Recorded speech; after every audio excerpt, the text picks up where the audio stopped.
Hi, Spots and Cheap Pops, and we're talking AEW Championship match. Vladi Dadi, this is Silicon Steve Valley. Hi, Spots and Cheap Pops. And Vladi Dadi, what can we say? One of the all-time great dream matches that could ever be thought of in the world of AEW, particularly if you are an AEW fan. Arguably the two biggest stars in AEW who never was on a WWE main show. Yes, we know Kenny was in developmental, and we know Samoa Joe pushed MJF on his way to the ring. We get that, but they were never really in WWE. They built their names in AEW. Kenny more so in New Japan, but Kenny was the flagship star of probably the first 2 years, you would say. Maybe he or Moxley or Jericho. To me, and I'm going to say this, somebody who's been critical of the Elite, he rightfully is the E in AEW. To me, he is the elite of the Federation. And that, I'm just going to say that and let you keep on going. And that's somebody coming from me who's been, for that group, somewhat critical. But to me, Kenny's the guy. Yeah, I mean, he's not as unlikable as the Bucks can be, which I think you'd agree with. These guys are so full of their own shit. They're gross. But yes. The point being, though, is here you get this match. You teased it a little bit. You had a little being the elite spot, which I haven't watched a lot of that show recently, and I watched every show for like 300 episodes in a row. I don't really watch too much anymore. MJF's on there, and he says 26 days, bitch, to Kenny in his ear, just like he then did a couple weeks later on, I believe it was Dynamite. It could have been, it might have even been on Rampage. Yeah. But either way. It was on Rampage, yeah. Yeah, even if that's even a bigger indictment. You put it on fucking Rampage, where maybe you get 300,000 people to look at it. And you get it on Being the Elite, and they're lucky if they get 150,000 views at this point in time. That's your big build for Kenny Omega and MJF? And you don't have a world championship title involved because you have a storyline going on with the Bullet Club and Jay White? So that visual of having the world champion coming in?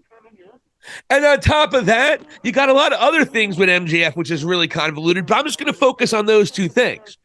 You have this marquee matchup, that pay-per-view level. You throw it together at the last minute. You don't have the world championship on there. And there ain't a damn person on this planet who thought Kenny Omega was winning that match. Nobody in their right mind, because you got too much shit going on with MJF. It would be idiotic if you had MJF drop the belt to Kenny in that instance. They backed themselves into a corner with how poorly and shabbily this was thrown together. And you know what? I was going to say, damn it, I'm going to enjoy this match. The match was really good. It was great. Kudos. It's the two of the best in-ring performers on the planet. We knew it was going to be good, but there was no drama because no one gave a fuck what was going to happen because MJF was walking out the winner no matter what, period. And you wasted that moment, you wasted that spot, and you wonder why your hard camera doesn't have any fans in front of it. Get in the goddamn game and start planning your storylines out and start booking with some kind of intelligence, Tony. You're embarrassing yourself, and you pro wrestlers who are in Tony Khan's ear that are doing shit like this, whoever made this match and booked it, it's a disaster. And it's a waste of two of the best commodities you have. And it's two of my favorite wrestlers, and I didn't give a shit about that match. I didn't. I was hoping it was going to be good, and it was good. But not 1 second went by where I thought Kenny had a chance of winning that match. So what was the point? It might as well have been MJF versus Dolph Ziggler's brother, because we knew MJF was walking out champion. And the biggest indictment that'll let you go, Vladi, that crowd toward the end of that match, a lot of that crowd didn't care either. Yeah, you got your holy shit counts and chants and your this is awesome chants here and there. And the real AEW fans that love their wrestling so much that they don't give a fuck about a story or care about the outcome. Well, sorry. The rest of the world does. AEW, there's a reason you're only drawing 750,000 people on your flagship show, unopposed. I feel the passion that you have here with what you're saying. And to a certain level, I definitely agree with you. And I feel what's frustrating about this is that this could have been fixed sort of easily. Like, there was interaction with Jay White in the previous show, and MJF was this close to stealing the belt back, right? So therefore, he goes back, he gets the belt, he outsmarts the Bullet Club. You already got the footage of Jay White wearing it, and he stole it. He got one up on him, blah, blah, blah, right? So as MJF goes up that ramp, here comes Kenny. That little tweak where, wait a second here. That thing that you just got 30 seconds ago, that's mine, bitch. That would have been perfect, Vladi. That would have been perfect. Or when MJF almost stole it in the beginning of the night, then you have it there, and then they can beat him up and take it either the next show or the next. I mean, you could have had the visual. It's the biggest fight. Jim Ross tried to put it over as one of the biggest main events you'll ever see. Guess what? It wasn't, because the World Championship belt wasn't even there on display. It's just little things like that just, what the fuck? And, even at that moment, to come in and run this fucking thing. Exactly. But like old and sort of senile Vince, that's what they need. That's actually is how it looks like it's being booked. There's no forward-thinking direction, throwing it all together at the last minute. We've heard reports that Dynamite has been changed and wrestlers have not been given their directions, sometimes the day of the show, which never happened in AEW before. What in the blue hell is going on? Here's another little indictment from this whole little like Kenny and MJF storyline, right? I felt bad for Kenny when he came out to the top of the ramp and he actually is like trying to incorporate the belt, the title, in his promo. And he sort of was like, what you have around your, and it's like, wait a second, that's the Ring of Honor Tag Team Championship, which he still is carrying. But the Triple B is nowhere to be found. You can even sense it in Kenny's promo. It's like, okay, what are we fighting here for? Like, you don't even have it. I should go fight Jay White for it. Yeah, he addressed it. That's exactly. He tried to do the best, what he felt the best he could with the situation. Yeah, and I felt kind of like creatively speaking. Like I don't know who had the overall like final say. I guess it's Tony Khan, but just to kind of be like okay with that. That's wonky. Really, just a really wonky thing. And especially what's frustrating is the fact that you had MJF. And I say this, in a moment of critique, he's easily, to me, probably at this moment, the best wrestler on the planet. If you were going to go put somebody together and just genetically morph them into the most awesome pro wrestler possible, it'd probably be MJF at this moment in terms of in-ring ability, in terms of the way he can carry a storyline, in terms of how he cuts a promo better than everyone else on the planet. Anyone. And then you have the best bout machine. Can he get some props on his promos? I'm not always so crazy about him. Right? Yeah, and I agree with you, We never really took him to task on the show here, right? But, you and I are sort of agreeing here, right? I'd fight you.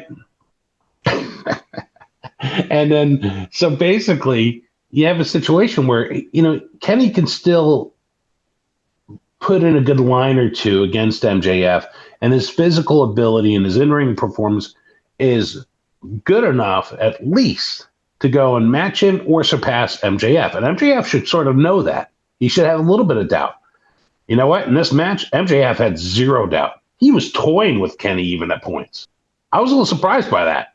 I give MJF credit, but I'm like, the truth is, look how much more ring time. You got the savvy, veteran in Kenny Omega who's won it all over the planet against MJF, who's still, hey, been a great champion, but this is his first milestone, his first, huge step in his career, like to become the all-time leading, in terms of time, world champion for AEW. Yeah, it's going to be a year. Full Gear's a year. So he's going to eclipse a year for sure. Yeah, the thing you could say about Kenny, this is the thing. I don't want to put the booking on just Tony, because MJF and Kenny are big enough shots in that company where they can call their shot. Yeah. That's the truth. So what it looks like to me had happened. MJF was coming up, and someone was like a couple weeks ago, maybe a month ago, was like, oh shit, MJF's about to take Kenny as the longest reigning champ. Oh, we should do something. We should do something. Oh shit, but he just stole the title from you. What are we going to do? I don't know, but we should have a match anyway. Okay, let's just do what we can. Like, you could have made it a lot cooler than what it was. Yeah. First of all, it didn't have to be 3 freaking days. If you were teasing this shit 3 weeks ago, you could have started promoting it so maybe more people would have known, not the 750,000 on Wednesday night, to watch it on Saturday night, which is a tough pull anyway. Like, it's not that I give a shit about the ratings nearly as much as other people. And I think you and I have talked to ratings to the point where I'm like, all right, I get it, you know. But if you're one of the biggest reasons you're not getting the ratings is because you're booking your show like dog shit, that's where the problem is. And that's where I start getting frustrated mostly because I've been trying to be a positive guy here. And I do like a lot of the stuff, but I've been watching a lot of AEW with the fast forward button. So I haven't been sitting through a lot of the shit that I don't care about. That might be part and parcel. Like you bring up a Jeff Jarrett segment. Vladi Dadi, I'm not going to lie to you. I don't watch Jeff Jarrett segments. Right. But here's the thing. They're not getting $1.5 million no matter what, or $1.2 million no matter what, or $1 million or $2 million no matter what. They got to fight, claw, and scratch. And yeah, when we're seeing a show filled with Jeff Jarrett and the Hardys and Chris Jericho and Rob Van Dam, God bless him, I love RVD, and he's not as bad because he hasn't been on the show that often. But you add all these guys that have done it in WWE, and then you're also having a bunch of no names and people like Action Andretti and. Not for nothing. I like Sky Blue. She's great, but she's on TV every fucking week. Every week. And we might get Malachi Black every other week.